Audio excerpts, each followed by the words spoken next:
In today's video, we're going to talk about the last ever DCEU movie, being Aquaman 2, The Lost Kingdom.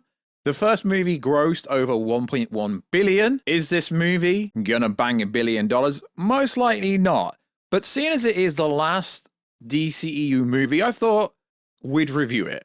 Because why not? So, this movie comes out in England, 21st, being a Thursday. Comes out everywhere else, I believe, on a Friday the 22nd, but you'll most likely be able to watch it anyway on the Thursday. So, seeing as this is a standalone movie, there is no canon, there is no crossover stuff, there's no multiversal stuff, there's no cameo. It's literally a standalone movie. We're going to do an ending explain, spoiler. We're going to tell you absolutely everything about this movie. So, yo, what is freaking good, YouTube? Watch you if you are new around and make subscribe to never miss any of the Marvel, DC, Kaiju, Monsterverse, pop culture-based content that we cover on a daily basis. If you haven't already, please check out the Rebel Moon review that we did on the channel. That actually comes out today on Netflix as well, so make sure to check it out. If you could, subscribe to the channel, turn notifications on, and let me know, will you be watching the Aquaman 2? Also, if you could, check us out on Twitter, WarStewG, or X.com. That's where I put my reactions on. It's the smallest platform I've got, and I'm trying to grow it, so please follow me over there. Also, if you want to see the beautiful face behind the beautiful voice, check us out on Instagram at WarStew. So let's break it down. So, it's worth saying, this movie is going to have an uphill battle. Why? Because this movie started under the Walter Hamada regime. It was greenlit because the first Aquaman movie grossed $1 billion and shocked the world. So this movie started under the Walter Hamada and Cernoff reign, and it's gone through a multitude of different cuts of multiple test screening. There was at least 3 post-credit scenes at one point. There's been that many reshoots. Yes, you can actually tell that this movie has changed massively throughout the production of the movie. I really do feel sorry for Jason Momoa and James Wan.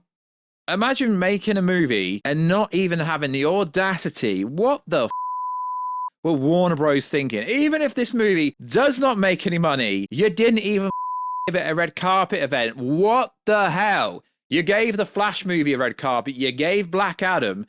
You couldn't give Blue Beetle because of the writers and actors strike, but you didn't even give it a red carpet event.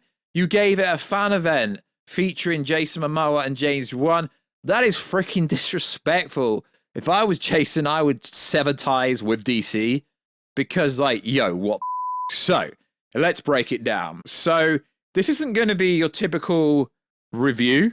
Did I like the movie? Yes, actually, I'm going to read out my Twitter reaction. Then I will break down the movie. So, mini review, one of the DCEU's best movies in years. Okay, that's not really saying a lot, and I'm not including the Batman when I say that. I'm saying it's better than Shazam 2, better than Blue Beetle, better than The Flash. I think my take may be controversial. So, Jason Momoa kills it. He is made to be Aquaman. He is Aquaman. He has made the role his own. Amber Heard is Mera. She's in this movie quite a lot. Much more than what a lot of people had to say. A lot of people said she wasn't even in the movie. So I made a post last night that's actually got nearly 20,000 views on Twitter saying that she was the co-main lead. Well, she wasn't actually really. She was the co-lead after Patrick Wilson-Orm. She got a hell of a lot of screen time because a lot of people don't realize it's how much screen time you've got in the movie. She was sidelined for parts of the movie, but she freaking saved Aquaman's ass towards the end of the movie. And she was very pinnacle. Black Manta, played by Yaya, absolutely freaking killed the role. Overall, decent plot. Pretty cool backstory that we're going to get to on in a minute. Some pretty cool visuals. Obviously, there was some issues with the VFX, but they put that much money into this movie. Probably close to $300 million. I'd say DC fans, go and watch it. Overall, decent movie. Not great. Not bad. Decent. I don't put numbers on anything. So when I say decent, I'm not saying it's the greatest movie ever. It's not the worst DC movie. The Flash was much worse. Also, Shazam 2 was much worse. Also, Blue Beetle was much worse. I can do a listing. I can do a listing, but I'll never put a number or anything. So let's break it down. So the movie is called The Lost Kingdom. aka Necros, which was stripped from the Chronicles. So there's a part of the movie towards the end, because it's really an ending explained, and this is the only part of the movie you really need to understand. Orm is telling a story almost like he was there because he touched this evil trident. So during King Atlantis' time, there was 7 united kingdoms of Atlantis. The Black City was a curse on all of them. So Atlantis' brother, Codex, I believe that's his name. I actually am freestyling this, so please be nice in the comment section. Using dark magic to form an evil black trident. And that's the trident that made Black Manta evil. And it also showed King Orm, or Ocean Master, whatever you want to call him, all this backstory. So he transformed his own people and himself into freaking monsters to fight Atlantis. The 2 brothers went to war, so Atlanta and Codex went to war. Of course, Atlantis beat him and imprisoned him and all of Necros with a spell cast with his own blood to make sure the dark magical power would never get out ever again. So that is why Necros was stripped from the Chronicles, so nobody would even know about it. The evil was meant to be frozen and gone away forever, but Black Manta, aka David Kane, they kept calling that all the way through the movie, and I was like, yo, he's supposed to be a badass. Stop calling him David Kane. And it possessed him slowly and made him evil. Black Manta needed the royal blood, aka Mera, or Junior Arthur, aka Aqualad, Aqua Baby, or King Orm himself, in order to break the spell. So Black Manta goes after Baby Arthur. Now, there is a scene where it looks like they kill. I'm not really sure if they did kill him, but it made it look like they killed Arthur Curry's dad.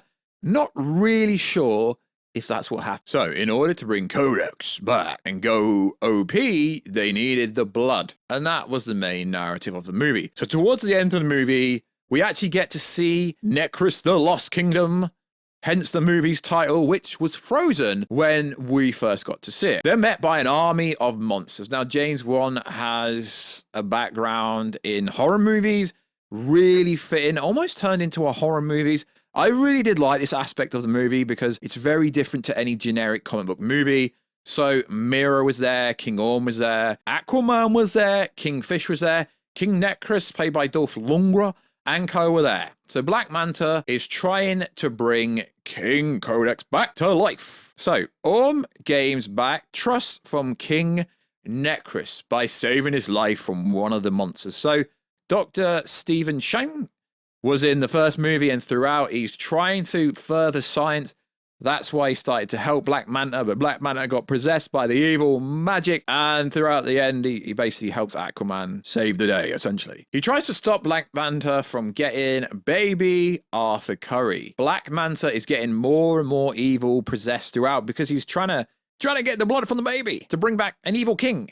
Black Manta beats Aquaman easily, but speaks like he's Codex, because they talk about his brother being Atlantis, saying, oh, you've got Atlantis armor, but it's actually not him. So Mera saves, but Mera's not in the movie. Mera kills it. Irrespective if you like her or not, she kills it. She slays. She's a freaking queen. She slays in this movie. So Mera saves the day again, just before Black Manta is going to kill Aquaman. But when Black Manta isn't possessed, Aquaman absolutely bodies Black Manta so easily. So Orm and Aquaman fight, but Orm is taken over by dark magic, saying, help me and you'll be Ocean Master again. But this is a plot hole because he is royal blood, so Orm could have just put his own blood on the mantle where it is needed. So huge spoiler, huge plot hole there. Blood is spattered. It's splattered everywhere. Black Manta is weak, gets bodied like we said previously. King Codex returns. Orm and Aquaman body him via throwing Aquaman's trident at him and killing Codex once and for all. It looks like Black Manta dies. I'm not saying he did. It's the end of the DCU, so he pretty much does. Atlantis is revealed to the world at the end of the movie out of nowhere, and we get the speech from the United Nations right at the end when Atlantis is being revealed to the world. And this is where Ben Affleck was supposed to appear. This is when Michael Keaton was supposed to appear. Because you got to remember, when this was originally set up with Walter Hamada and Cernoff, etc., at the old regime at Warner Bros. Before Discovery came in, this movie was going to set up Michael Keaton to be the mentor to Batgirl, etc., but then everything kind of changed. This is why you can kind of tell throughout this movie. Then right at the end of the movie, we get the I am Iron Man moment, but it's I am Aquaman, I am King of Atlantis moment. So that's pretty much the ending, explained everything you need to know. It's pretty much a buddy cop movie with Aquaman breaking out Orm from where he is in the desert, and they go on an adventure to try and figure out what the freaking hell's happening, and they figure it all out, and that's why I reviewed it in the way I did. I pretty much explained everything you need to know from this movie. Yo, but what about the post-credit scene? Do we get Ben Affleck? No. The post-credit scene it's one of the most ridiculous post-credit scenes I've ever seen in my life. Patrick Wilson, King Orm, Oceanmaster, is kind of let free at the end of the movie, and he gets bugs in his burger whilst eating it. So he's picking out bugs from a burger at the end of the movie. I mean, I don't really know. I mean, it's for comical value. To be fair, there wasn't really many jokes in this movie thus far, in my opinion. Now, I know my opinion of this movie is kind of irrelevant, but did I have a good time? Yeah, I think it was decent. Like I said, it's not as bad as most of DCEU movies that are coming out this year. And I know my opinion will probably I'll probably be called a DC shill or something, but I don't understand how I could be, to be honest. But yeah, that's pretty much what I think of the movie, and end and explain, post-credit, everything you need to know. So like always, guys, let us know. Will you be watching this movie? Won't you be watching this movie? Let me know. I think it's a pretty cool movie, but that doesn't really mean much. I'm not saying it's great. I'm not saying it's bad. It's okay. It's decent. Please don't make out I said it's amazing, because that's not what I said.